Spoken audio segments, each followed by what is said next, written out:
Good Wednesday evening, and welcome to This and That, the podcast. I'm your host, Joe Gilloway, bringing you guests and topics we hope you'll find captivating, educational, and fun from the worlds of pop culture, arts and leisure, local government, and beyond. This and That, the podcast is brought to you by our wonderful This and That, the podcast sponsors, and they are Team PA, AAU Basketball, Linglestown Gazette Sports, Rickabaz Electric, and the Robert H. Hoke American Legion Post 272 on North Mountain Road. Thanks to these great local businesses for their continued support of This and That, the podcast. Upcoming, we don't have anything scheduled right now, but we will have another show. I don't know, next week or the week following. We usually do about every week or so. And we have some people that we're sourcing, and we just haven't scheduled anything yet. So keep an eye out on our Facebook page, and we'll let you know what we have coming up. Our disclaimer is the views and opinions expressed on This and That, the podcast, are those of the participants who voice them and do not necessarily reflect the positions held by This and That, the podcast as an entity, the sponsors who support our show, or myself. If you would like to interact with tonight's guests during the show, if you're watching this on YouTube, come over to the Facebook page, and we do have a comment screen. You can, if you're old school friends with these guys and haven't seen them and talked to them in a while, you just want to shout them out or ask a question, you're welcome to do so. We encourage it. We love that.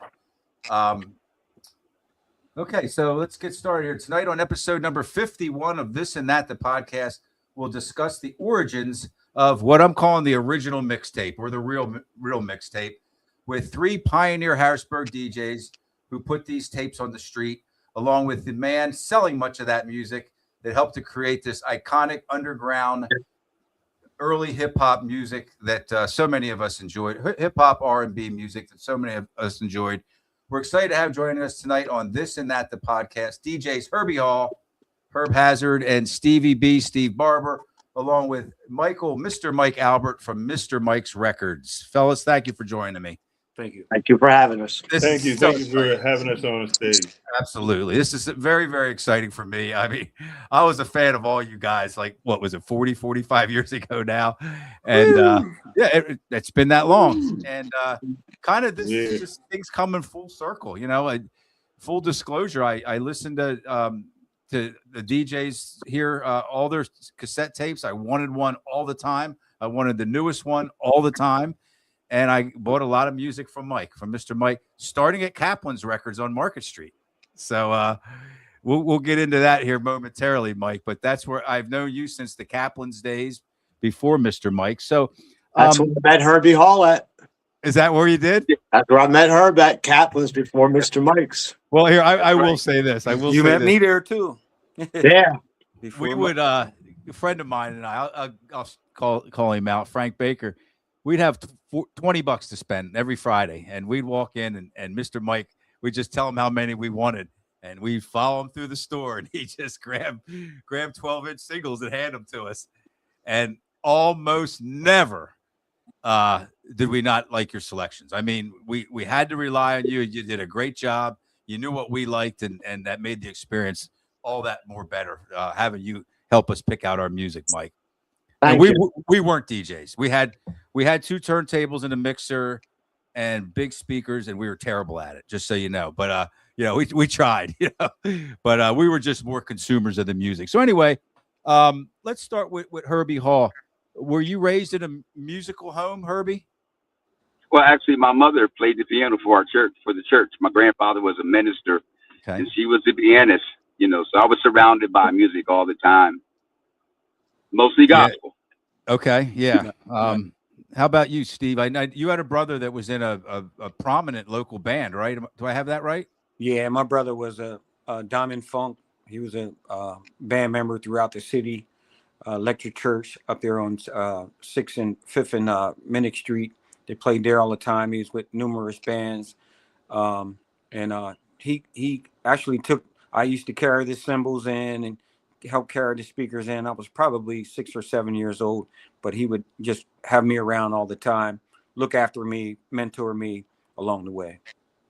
So 2 for 2 now. It's never a surprise when musicians or folks in the musical field or realm had music in their background. How about you, Herb Hazard? What were they listening to in your house when you were a kid?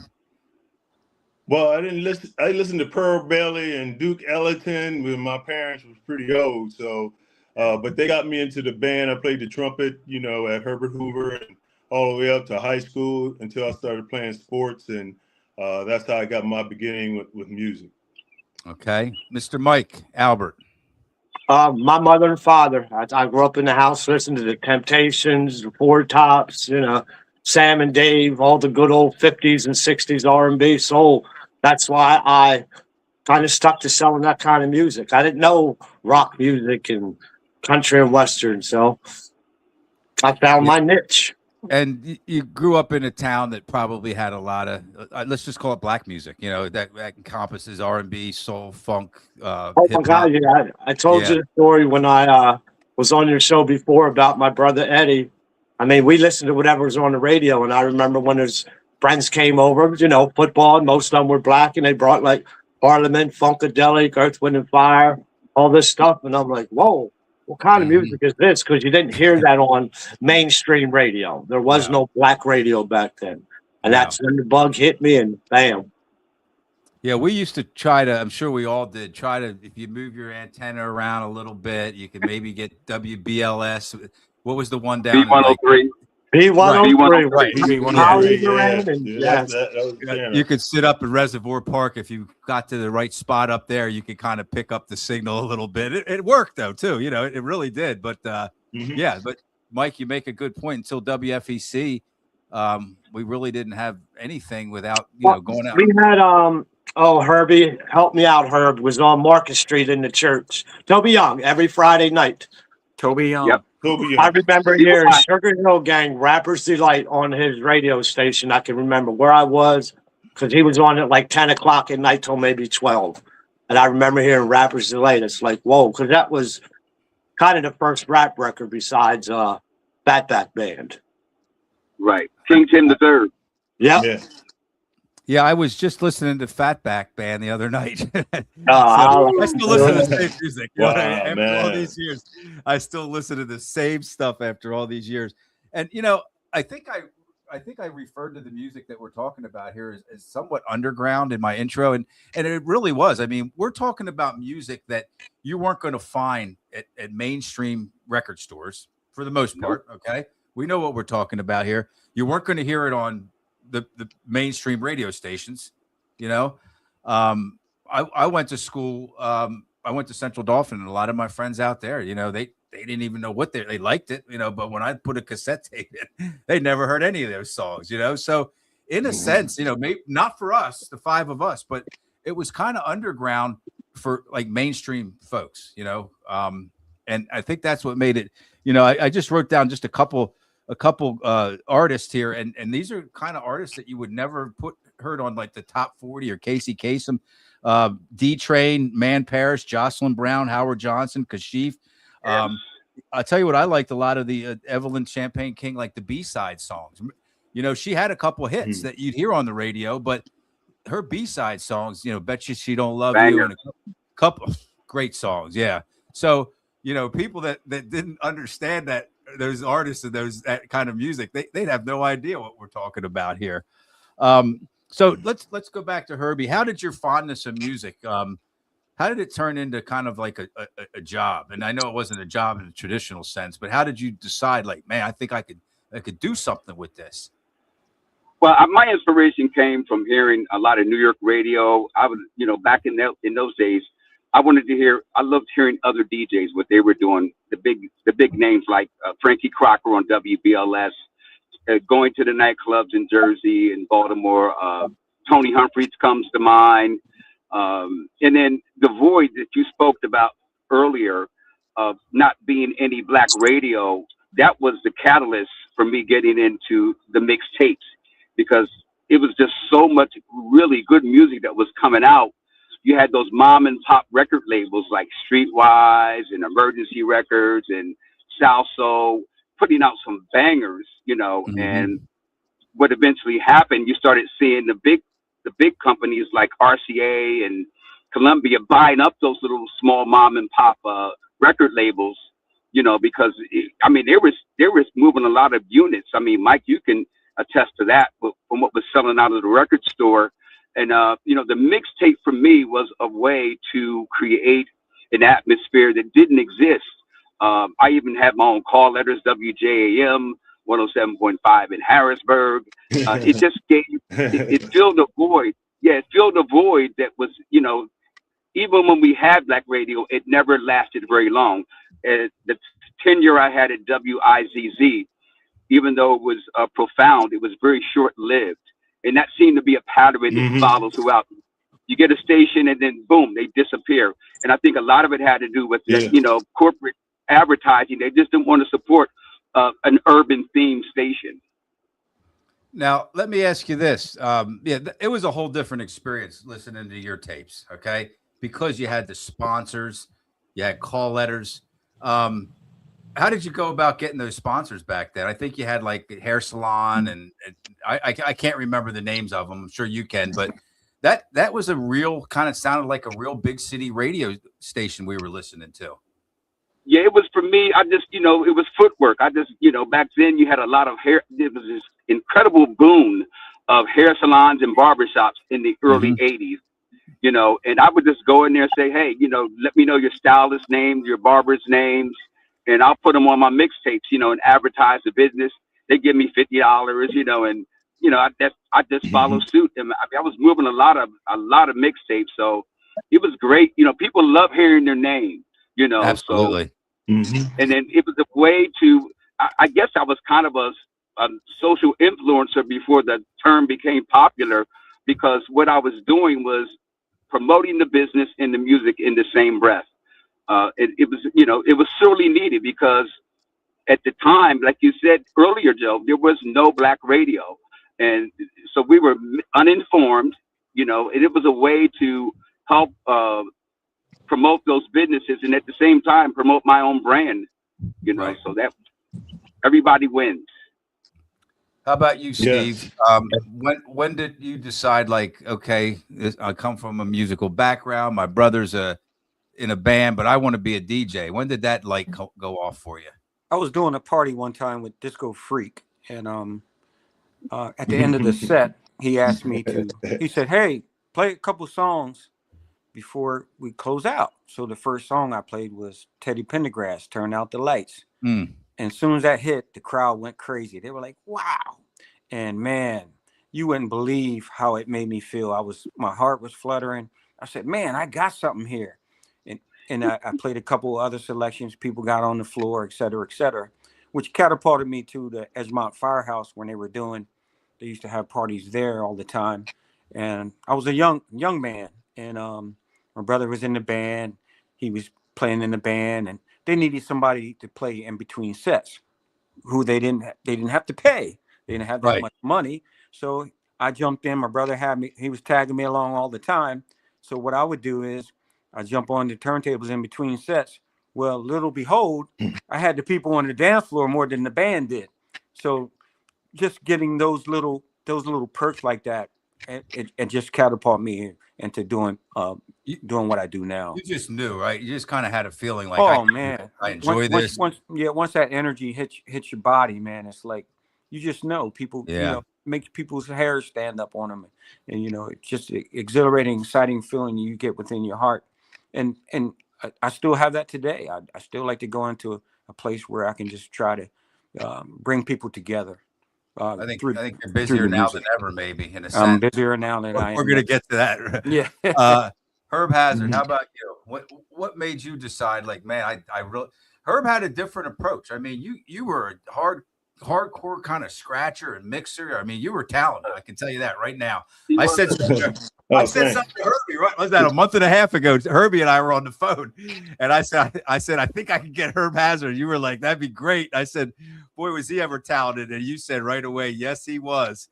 I mean, it was kind of a whole different kind of approach than say a Herbie Hall had. You know, Herbie had great mixes, but it was more smooth and more kind of big city feel. And you just had like, let's get down here. You know.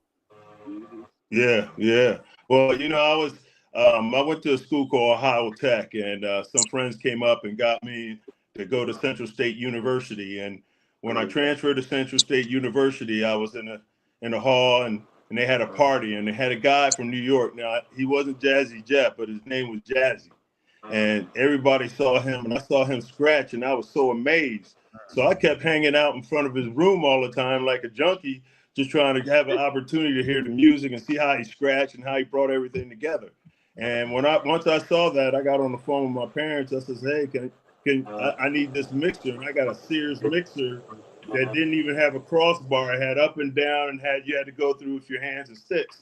And I just got hooked from there. And then, the supply I got for music from Mr. Mike's, he turned me on to a lot of music and that I'd never heard before, because, I was down in Edgemont and I was usually a church guy going when I was young. So I didn't have an opportunity to spread out. But once I had an opportunity and then transferred to Temple University, that's when I heard the music in Philly. And Philly just changed my whole mind and dynamic about it. And I tried to bring it back to Harrisburg. And everybody accepted. I was more of a basement kind of guy, just made tapes and learned how to be able to stop the tape at a certain point and then bring it back when, it gets to another point if I wanted to bring another song. And it was just a joy, man. And being a DJ here in Edgemont here and there at some parties and stuff. And then everywhere I used to go in the Marine Corps, I used to check out the DJ and then try to get up there and try to DJ at the place at the time. It was a joy, man. And I had a great time until I had to take care of my family. And then I had to back down, and I missed it so much. Yeah, the degree of difficulty was a little higher with the kind of mixing and scratching and cutting that you did. Like you could pick out the flaws a lot easier if anybody understands what I'm saying. You really got to do that right, And I think that's why another reason why mixtapes took off so well too is you have 3 different DJs on the screen right now. They all had their different style. So as a consumer, you were looking for that guy that could scratch. You were looking for that Herbie Hall, who was a blend mixer. I was like Herbie, a blend mixer, where you could just take 2 songs, mend them together, and be no pause, nothing right in the middle. But it was diversity. I think that's another reason. Another reason is the 12-inch single at that time saved music. Yes, it did. Mm-hmm. Yes, it did. I was going to ask you this, but I may as well ask you now. I'm just going to guess. The 12-inch single back then, was it $3.97, Mike? When I first started working at Kaplan's, it was $1.98. What year was that? What year was that? 1980. I started working at Kaplan's record store till 85, and that's when he shut down. And I think when I opened up, they were up to $3.98 at that point. Okay, all right. I met you in like 81. I think I was like 15, maybe 16 when I met you. So what I'm going to ask you the same question, but about how and why you got into selling music. That I'm sure it just was such a passion. But how did you get hooked up with Cap? Everything that I hear about the Kaplans is that they were great people. I know that they really appreciated you as an employee. They used to have a furniture store down on Market Square. Is that correct? Before the music? Kaplan's at one time was like 3-4 story big department store. But by the time in the 70s, when I started working there, that was just a record store. They sold numbers. But one thing about Mr. and Mrs. Kaplan, here you had an old white Jewish couple selling urban music. Right. That's what I started at that age. I didn't know about Kaplan's. We like Herb said, both Herbs, we would have to go to Baltimore, Philadelphia. You wanted to be that DJ to go to somewhere else and get a record and come back that nobody else had. Nobody else had. But Kaplan had the distributors out of Philadelphia and New Jersey. And when I opened up Mr. Mike's, I just took the same. I mean, Mr. and Mrs. Kaplan just blessed me. I walked in there one day and he said, I'm closing down in 2 weeks. He said, I'll give you every piece of equipment in here. All you got to do is buy the merchandise to put in it. And 2 weeks later, Mr. Mike's, and hell, I lasted 33 years. Never would have thought. Wow. But it was my love. It was my love. I remember them too back in the day going in Kaplan's. I think it was probably before Mr. Mike showed up. And then when Mike showed up with his long hair, You know, I didn't have hair back then. I used to greet. We all did. We all did. The owners. I used to greet the owners when I walked in, and they were actually a little knowledgeable enough to give me what I needed. They always knew what I needed. But when Mike came, it was a true blessing to have him there because he was able to provide me with what I needed, and I didn't have to waste any time once I went into the shop. But I also remember going to like Sound of Market, driving to Philly, and mind you, I only had like $20 to my pocket. I didn't have much money, but guess what? I would invest my money in the music and what I was doing. It wasn't going and buying the 40, you know, spending money on clothes, or it was records, man. It was, I just had a passion and a love for just buying records. Now, this wasn't anywhere near the era we're talking about. Where was this here? That was at the Jazz Festival when DJ Godfather started doing. I think that was the first one he started DJing at, and I remember meeting them guys there. I took that selfie, and I'm glad I took that selfie, Mike. So where else? Where else would you get music? Martha's Turntable, right? North man, Street. she was a trip. Yeah. Was there anywhere else to buy this? I was Mr. Mike. The only thing I went was Mike or Philly. You know what I mean? That's all I went to was Mike and Philly. That's it. Yeah, Sound of Market Street was really huge. Yeah, they were really first in getting a lot of records. For me, I transitioned. You know, once I started doing radio, I did Hack, and then with WICC, I had the opportunity to get promo records. You know, so I traveled to New York a lot, and I ended up joining a record pool there, where you got a stack of promo records, you know, for that month, and then you would have to fill out a whole sheet in terms of what they would call the feedback sheet. You know, letting them know, did the record do well when you played it? How did the crowd respond to it? And you get those records, those promos, you would get them like 3 to 5 months before they were released, because they wouldn't release the record if they didn't get positive feedback from the DJs that they gave them to. You know, so that was huge, being able to get those promos, because each one of you can attest to, back in our time, exclusivity was everything. You wanted to have that record first. Yes, it was. Someone stated, yes. And some of that stuff I would get so early. I would take duct tape and put it over top of the label, so if somebody walked up and tried to see what it was. Yes, you did. Yes, you did. That's like striking gold. Why are you doing that to me? That's kind of like striking gold, though. What's that song, man? Oh man! Now, Mike, you know, this is. I got to mention Martha's Turntable real quick. I remember those. Yeah, go ahead. I have it written down. I wanted to talk about her. Martha knew. Okay. Martha was like, she was like Judge Judy, but whenever I walked into her shop, I would come in the door. She'd look at me and give me this look like Judge Judy do. And she goes, "I know what you want." And I said, I would think, no, this lady don't know what I want. Guess what? She knew exactly what I wanted every time. Girl, it never failed. Yes.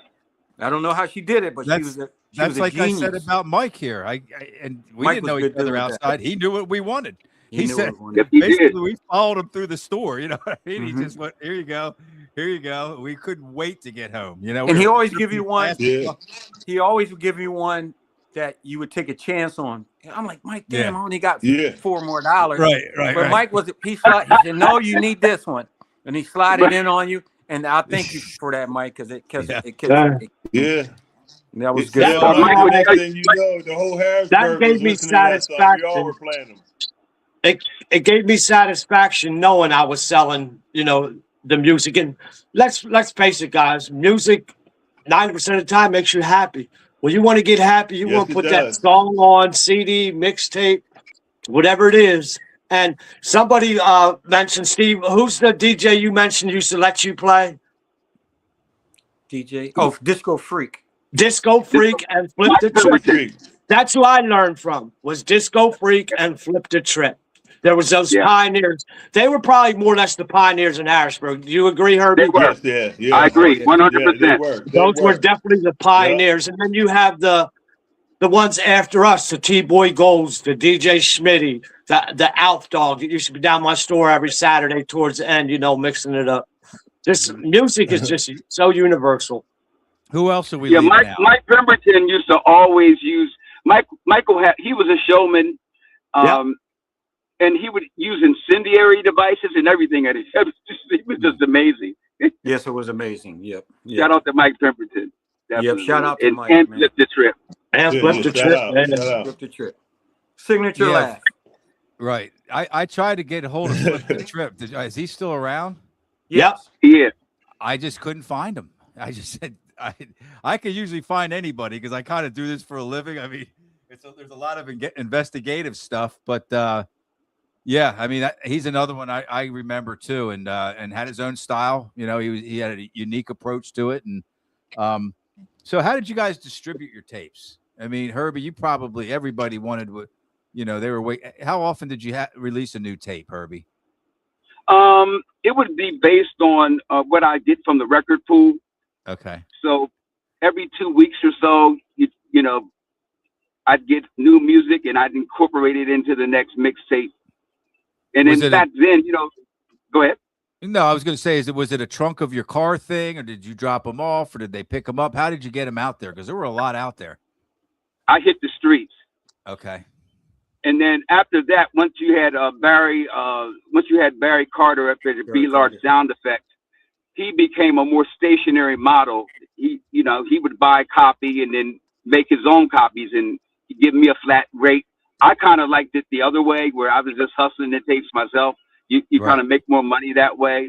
And then, you know, also doing radio, gave me the exposure that I never could have gotten had not been for radio. And then playing in the clubs, you know, playing in the bars. I mean, I played in some dives, but you made a lot of money those dives. You made a lot of money. People ready to spend that money when they hear that music. Hey, man, where can I get that song? Well, I got it right here on this mixtape.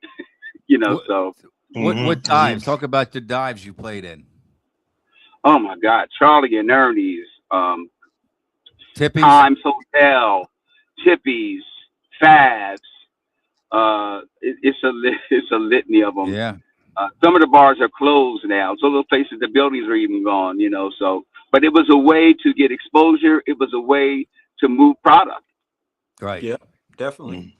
So what about, and I'm not looking to start a fight here, but how do you guys feel when the kids today, and there are a lot of young adults now, when they call their tapes mixtapes?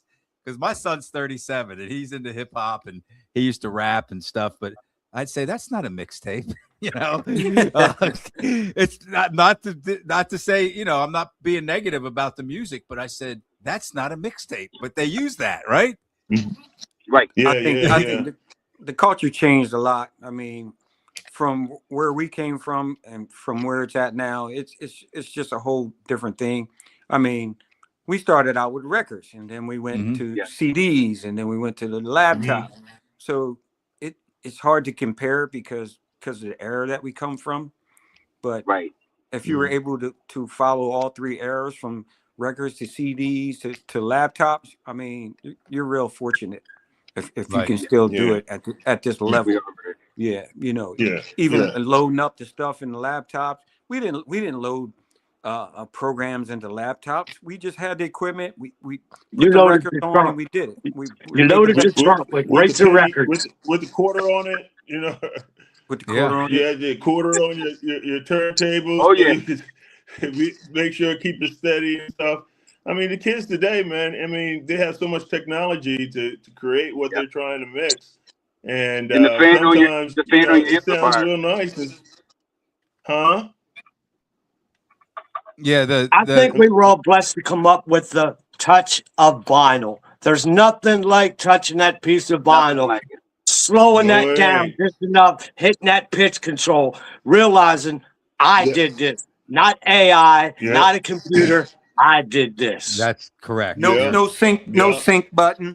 Yeah, and that changed a while ago. You know, to when they were using. Were you guys using CDs, right? I mean, how were they mixing 20 years ago? Because records were already becoming, if not obsolete, they weren't as prevalent as they once were, right? Well, I think most DJs right when the CDs came out. They use CDs now, Mike, right? Yeah, most do CDs. Although vinyl, it's made a comeback, but it'll never get in that glory days of the 70s and 80s, I think. Yeah, No, sometimes no. you just have to. The beautiful thing about vinyl was that you can look at a 12-inch and you could see in the grooves where the breakdown was on a record and put Yes, that it needle was. right there. Yep. I mean, and then the quality, the resonance, it has a whole different resonance and quality. Vinyl quality is undefeated. Right. Yes. You're right on that. It's just, yeah, I mean, yes, you're right on the money, man, because the one thing about vinyl, and like you said, you can be able to see where the breakdowns are. Once you get it right near that breakdown, you spin it back and you click it and you listen to the beats per minute, boom, and slam it in there. Man, there's nothing more beautiful than that, and today, listen to the kids today. For me, sometimes it's great, and sometimes I shake my head and keep driving down the highway, and doesn't matter what city I go to. Yeah, you try hard not to be that guy. You know what I mean? Like to get off my yard guy. Yeah. It's hard not to be, man. It really is hard not to be. Nowadays, they wouldn't be able to see those grooves on the records the way we've seen them. You put that record in front of them today, they would never be able to pick out the breaks and know where stuff starts and ends. They wouldn't have a clue because everything was kind of secluded, and you just would have to know. We do this thing. I think we're kind of born with it. It's in our blood. Nowadays, you can just pick that stuff up, and everything's friendly to it and teach you. It can teach you how to get to where we're at, but it'll never be where we're at because it's from the vein of everything the way we did it. I want people to understand that might not have been around the thousands upon thousands of hours that you guys, the DJs, put into this. I mean, right? Counting the beats per minute. Counting the beats per minute on the record. We have to sit there and time it. It's crazy. Boom. Right. And now this new technology, it tells you as soon as you load an MP3 into your controller, it tells you what the beats per minute are. And I'm like, oh my God, the countless hours I wasted when I was to a vinyl trying to figure out the beats per minute. It's crazy. So if one song had 124 beats per minute and another one had 118, you kind of probably meet it in the middle with 121, right? Is that the way it would work? So that you weren't speeding up or slowing down either song too much. Yep, you're exactly you right. You had the controls, your fingers. You had controls, your fingers, whether you had it on the middle of the turntable or you had it on the side of the daggone record, just to slow it down or speed it up to get it where you need to go and keep it on point. But one thing I miss from today, I don't hear as much as the blending like Herbie Hall does and how smooth it just blends straight in. And, I remember, just listening to Herb live and Herb on the tape, and it's just so smooth just to hear that blend and the music, it seems like it joined itself together. And it was it's spectacular when you just heard it when back in the day, you just everybody shaking their head and grooving, but it was just a way to just keep you going to the next song. You just keep going until the music stopped. Right. Yeah, it was in my mind, I was always saying, I'm going to take these two songs and make a third song. Yep. That's well put. That's exactly what it turned into. Yeah, that's well put, bro. Yeah. Third song. So anybody remember any of your kind of favorite mixes that you came up with on your own? I'd still tell Steve to this day, and I'm going to say it again, Steve, the one that I liked a lot of your mixes, but it was the song by named Radioactivity. Yes. And Madonna's Holiday. And it just worked. Two entirely different genre. Radioactivity was kind of that electro funk a little bit, right? When you put that into that genre. And of course, that was when Madonna first hit the scene. So you were playing Madonna before it was even on like the radio. And but the mix just worked and we loved it, man, And what about you, Steve? Any other mixes that you remember? You could self-gloss here, guys. Don't worry about it. If there's a mix that you remember that you really think was good that you like, let us know. Man, I don't know. Man, I think I used to do a Prince, and when Dove's Kraftwerk. Yep, and the Kraftwerk. Was that yours? Yeah, numbers. That was brilliant. It was When Yes. Doves Cry and Tour de France. Tour de France. Yep. And it was perfect. It was ideal. That's a good one. How about you, Herb Hazard? The easy one was Planet Rock with Kraftwerk, Numbers. Yes. Yeah. Herb, I was going to say the same thing, Herb. I'm going to say the same thing, Herb. Steve Barber, I didn't know. I forgot that was your mix. That Prince and Kraft. That one definitely put me on the map. The Hall of Famer there, man. How about Herb Hazard? How about you? Do you remember any of the ones that you liked? Mine was more a scratch. It was able to be able to do Herbie Hancock scratch live, and right in front of people before I even brought the record in. And it to me that was really strong. But I have so many other mixes I can't remember them all. It just the Doves Fly, that was the one, but a lot of times I'll listen to Herb or somebody else and I says, oh, I like that, and create off of that. You know what I mean? So that's how I used to roll all the time, because I was that college guy in the college and also in the basement. So I just listen off of Herb and other brothers. Let me bring Mr. Mike in, and that's two different photos, by the way, the viewers, and let's talk a little bit about the heyday of Mr. Mike's records, and I'm gonna throw some artists up on the screen here, and Mike, you had a chance to really meet a lot of people, and were most of these at concerts, like backstage, and they did signings and stuff like that, Mike? Yes, it was a mixture of both. Some of them, in-store plays. And Keith Sweat was actually Mr. Mike's first in-store. And it was the first place Keith Sweat did it in-store. He was just coming out. And that's when I Want Her came out, his first album. And he played at the Metron. Yes. I was there.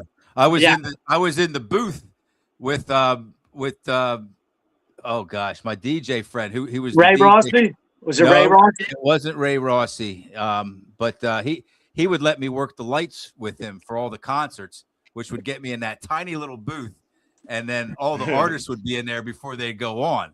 So that was a big deal, Boys to Men were down there, and Lisa and Cult Jam, and I mean on and on and on. But I mean that Keith Sweat was hot at that point. He just blew up when he played at the Metron. Yeah, it was an incredible concert. And if I could interject, Mike, what you did was major when you brought these artists here, because Harrisburg had a reputation, in the 70s of getting ripped off by these promoters. They would promote acts, people would pay for their tickets, and the acts would be no-shows. So when Mike was bringing in these artists and presenting them like that, and, it let people know, hey, they're here, they're in town, they're going to perform. It kind of built up the credibility of the city again, because we had really been burnt by quite a few promoters in the 70s back in the day. And with Michael bringing in these artists right into the record store, people could come down and meet them and know, like, oh, he's here. Now let's get a ticket. And that it also worked for us and it worked against us, because when you're a promoter, you need advanced ticket sales. And a lot of times people wouldn't buy those tickets until like the day before, the day, the week of, So right. I'm going to piggyback off what you said. You are absolutely correct. I remember in the 70s, concerts being canceled in the early 80s. So when I decided to do it, I made a vow. I didn't make money on almost any of my shows I did. Frankly, I lost on every show, but I wanted to be that one to be stable. I don't care if I'm going to lose or not. I'm going to still go through with it.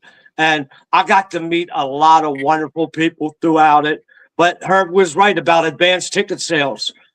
It'd be like a week before the show, and you're like, oh my God, I got to just sell like 350 more tickets to break even. So that's when I started doing the in-stores, because people would know, okay, they're here. I'm going to get a ticket because I don't want to miss the show. And it just started snowballing, and it was just a wonderful thing. Yeah, my buddy, I just remembered I had a brain fart. I want to shout out Mark Bryan. He was the DJ during that juncture, and he's still a DJ. He does mostly like weddings, and he actually makes like cheer music. He produces it for, how cheerleading has turned into, what do they call that? It's like it's called competitive cheer. So Mark's competitive cheerleading. Yeah, and Mark's still in the game, but he was the the guy, he would say, hey man, such and such is going to be down at the Metron. You want to work the lights. And you guys remember how small that booth was? We'd be in the booth with these artists for like a half hour before the show. And if that's not a thrill when you're in your early 20s and having a chance to experience that. So let me throw some more up here. Wow. That's Bobby huge. Brown. That's when I bought Bobby Brown to the Forum. Yeah. Wow. That's when I met Teddy Riley down in Philadelphia at a convention. We were talking about him before the show. I just have a whole lot of respect for Teddy Riley. I just think he changed a lot of things in black music, and he was just so ultra talented. And I think guys like that go. I mean, he sang. He was in a very popular band, of course, Guy. But his production and engineering skills were just, and his ear. Right, he just was one of those guys that just understood, music. How about this guy? Tone Loc. Look at that coat. How about look at your coat, Mike? Like you smooth, man. Hammer Time. I mean, these were serious movers and shakers, man. And when I think about that, Joe, sometimes I think about it like meeting like Grover Washington, Roy Ayers, some of the most biggest names, Whitney Houston, when she came to Hershey, when she opened for Kenny G before she was Whitney Houston. And I think to myself, you were so blessed to meet some of the biggest names in the R&B and jazz industry. I was just blessed. Thank God I got to do something, Joe, for 33 years I loved doing, and that was Mr. Mike's. Very few of us have that working at Kaplan. You're probably talking 40 years total with working at Kaplan. Yeah. When you only get one life and you're able to dedicate 33 of those years to something you love, that's just God just saying we're gonna take care of you here, Yes. Yeah. And then, I can hear Mike saying now. Only got 2 copies left, Herb. You ever get down here? Yeah. He was looking out for you, right? Kid and Play. I remember that show. And that's when they had to shut the street down because I had too many people for the in-store. I mean, they had to shut the street down. And then drum roll, please. This one here, as big as all those acts were. How about this one? Wow. Yeah. I think I told you the story. I met him actually out in the parking lot in LA. And I knew he was into music.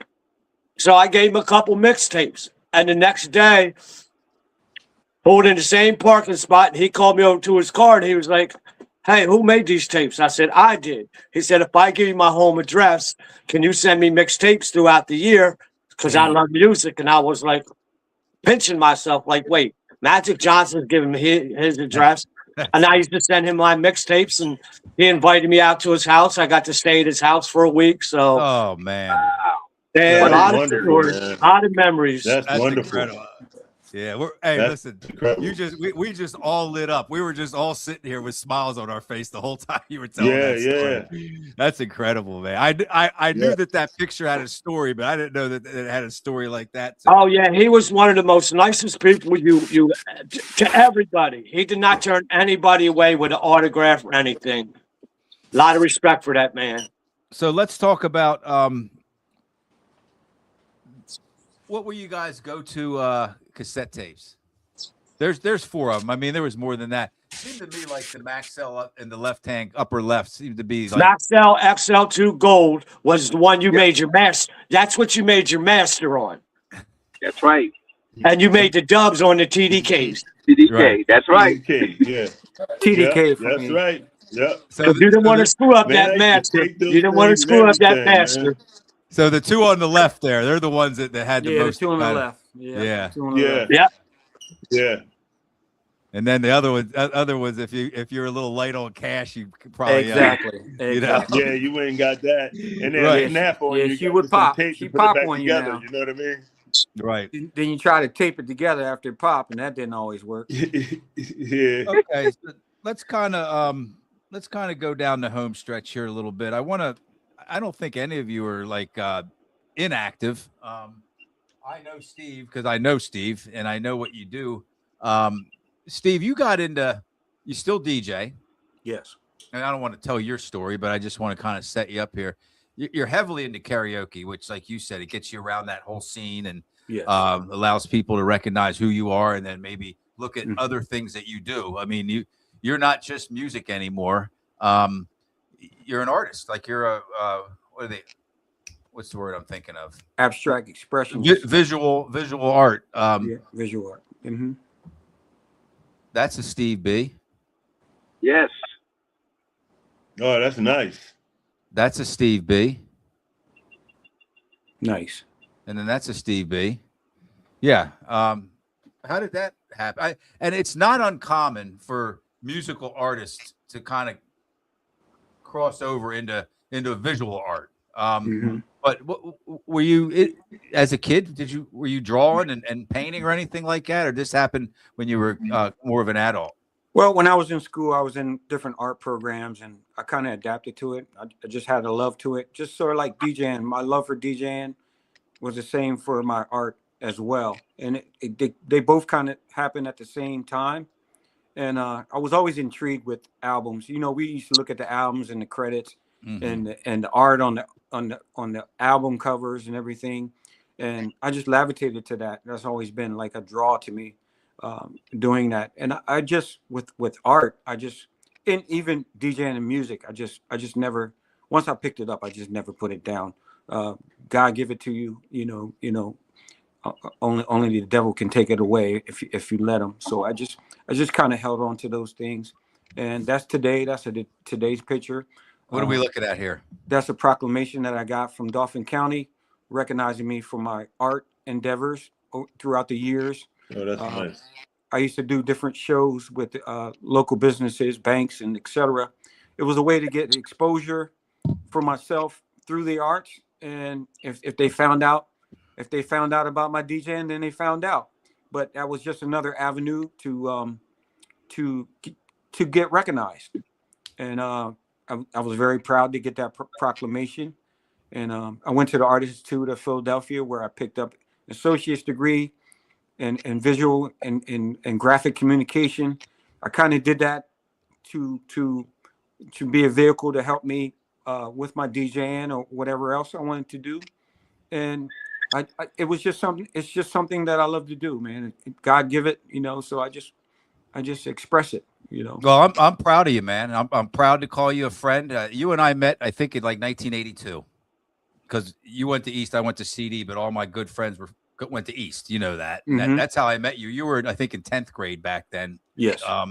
So we've known each other a long, long time. But you know, for a man my age to say this to a man your age, I'm just going to tell you, I'm proud of you. I'm so happy. Yeah. I'm so happy for your success and that you're doing what you want to do. Doing what I want to do. You're doing what you want to do. And that's just like Mike said. Mike got a chance to spend 33 years doing what he wanted to do. And what a blessing that is. How about you, Herb Hall? What are you doing now? I'm working in health insurance. I'm with Highmark. I still do some DJing, private events, you know, like birthday parties, anniversaries, those type of affairs. I've gotten more selective, you know, as I've gotten older. I don't like the late night stuff anymore. I like the early in and early out stuff. So yeah, and then I take care of my 90-year-old mother. You know, I'm her caregiver. Okay. I do that with honor. So I kind of, you know, juggle all of that. It makes my life fulfilling. Fraternity. I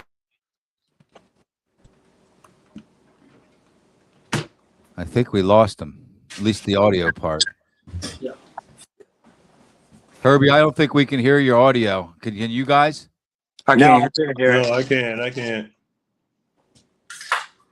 Your audio fell off, Herb. Let's move over to Herb Hazard, because we'll give Herbie a chance to get back up here. But Herb Hazard, what are you up to these days? Well, I retired from the copier industry after 40 years. What industry? At this time, I'm doing a lot of, What industry? The copier industry. Okay. The copier industry, the photocopier industry. You know, they call it document management this year. Your Xerox copiers and stuff like that. I retired from that after 40 years, and right now I'm just doing a lot of historical studying and also trying to get closer with God, and that's my main focus at this time. Wonderful. God bless you. Herbie, can we hear you yet? Yeah, I think somebody tried to call me, and it messed up the feed. Can you hear me now? Yep, I figured we'd get you back. So you were saying that you're your mother's caregiver, and that has to be gratifying that you're able to be in a position like that. Yes, I just want to make sure that she gets the quality of care that she gave me, as a child and as a young person. And she's been a virtuous woman all of my life, and I want to make sure I reciprocate that. So I balance her care with my work and then with the DJing. And I'm very pleased with where my life is right now. I don't know if you heard the part where I just joined a fraternity. No, so I didn't hear it. Congratulations. I just joined Iota Phi Theta Fraternity Incorporated. They're about community, especially marginalized communities. Coming up this Saturday on Market Street, we have a trailer load of baby supplies coming in. It's going to be formula, diapers, right there where Angels Wash and Go, Fox's Wash and Go on Market Street, 13th and Market. So if you know anybody or any family members or friends that need infant supplies, we'll be giving those away from 10 to 12 this Saturday on Market Street. That is frontline help in the community. You can't do anything much more than that. Is to help babies and families with babies, and that's wonderful. How about you, Mr. Mike? I work part-time at Walmart, just to, You like that job. You're proud of that job, aren't you? Yes, I'm a people person. I know you are. Yeah. I just love being around people, and especially I gravitate towards the older people over in their 80s and 90s, and I like having conversations with them.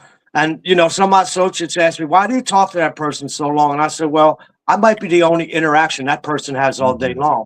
Absolutely. They might not have no husband, no wife, no kids around them. They get to Walmart and that's their big day out. And if I can make them smile, that's when I wake up every morning. That's my ambition, is to make people smile." Beautiful. And I think that's why God blessed me with music, because both Herbies mentioned this. When I would and Steve, when I would recommend a record to somebody that they didn't hear, and they would come back the next day and be like, "Yo, Mike, that record was the bomb." That just gave me such satisfaction. Right. I can add. Go ahead, Steve. I can ad lib too with like doing artwork and stuff. If it's one thing to sell art, but when people love your work and they appreciate your work and they get something out of your work, buying is one thing, but if that artwork has food in it for them to prosper from, that's gratifying to me more than cashed in there. Right.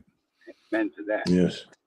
All right. Well, I think we're at an ideal stopping point here, guys. I could not have chose 4 better guests for this show. I mean, I'm blessed to know you guys, and we're all blessed to have you guys touch our lives over the years. Anybody that had the chance to listen to your music, Steve, now your visual art, Mr. Mike, buy your records and see how hardworking you were and how great of a proprietor you were at your record store. You were top notch with everything, and I could go on and on. I'm just so excited. I think we started this 6 or 8 weeks ago. I know, Steve, you and I talked on the phone, and then I called Herbie, and I'm just so glad we got it all together. I'm glad that you guys had a chance to I appreciate it. Interact with one another. And so anyway, DJ Stevie B, Herbie Hall, Herb Hazard, Mr. Mike from Mr. Mike's Records, and prior to that, Kaplan's Records. Thank you so much. Thank you for having me. Thank you. What a blessing. We really appreciate it. If we shout out to Kirby Washington. Okay. Any other shout outs? I wanted to say something about Kirby Washington. Okay. He was the guy that gave me the call letters, WJM. He used to play out of his basement, had an extensive collection. He went by Car Wash, the Maestro Car Wash. Car Wash. He gave me that name, the Maestro. Kirby gave that to me. I want to say something about Herbie Hall. Herbie Hall had the perfect DJ voice. Yes, he did. Yeah. Herbie could have been on one of the major DJ stations. He had I'm honored. I always admired that, Herbie. I always admired that about you with your voice. Well, guess what? I'm honored. I just want to get one shout out to. Go ahead, Herb. Stan. I just want to get one shout out to Stan Lawson. That was the bar that I was able to be able to DJ at. We had a great time at that bar. Pulled a lot of people from Harrisburg all around the state to come in there. And I got to give Stan a shout out. as well as Edgemont Firehouse. Those were my two main spots. Right. Amen. And you were friends with the Fulps and the Anderson, Marlon and Scotty. Folks, Anderson, Franklin's. I was friends with all those guys, man. So Andre Young, my family now and then, and So I had written down to ask you about your nickname, the Maestro, because that's a legendary nickname, man. It doesn't get any better than that, you know. If you're a DJ and you're the Maestro and you truly are the Maestro, that's it right there, man. So it's like a superhero. You're like absolutely. Yes, he was. Yeah. Fellas, if I can ever do anything for you guys or in the show, if you guys ever want to promote anything, just let me know. Thank you, Joe. Thank you very much. Greatly appreciate it. God bless, gentlemen. I never God bless everybody. But had I set any expectations, we would have far exceeded them tonight. So thanks a lot. Thank you. Have a great evening. Love you guys. Have a great